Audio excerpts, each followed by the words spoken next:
Mirpur model থানার দেলোয়ার হোসেন হত্যা মামলায় ডিজিএফআই-এর সাবেক কর্মকর্তা আফজাল নাসেরের 6 দিনের রিমান্ড মঞ্জুর করেছেন আদালত। সোমবার ঢাকার metropolitan magistrate Mohammad Hasibullah peer শুনানি শেষে এই আদেশ দেন।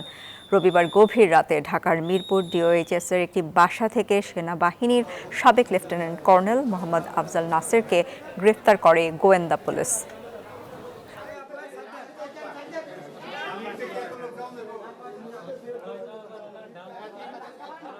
মিরপুর ফলপট্টিতে আন্দোলনকারী ছাত্র জনতার উপরে তাকে গুলি করে সেখানে দেলোয়ার নামে একজন আন্দোলনকারীকে হত্যা করা হয়।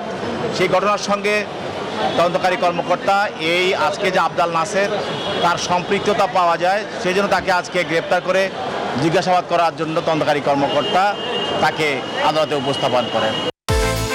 বিকাশ পেমেন্টে 10,000 টাকার বেশি অফার। শপিং চলছে তো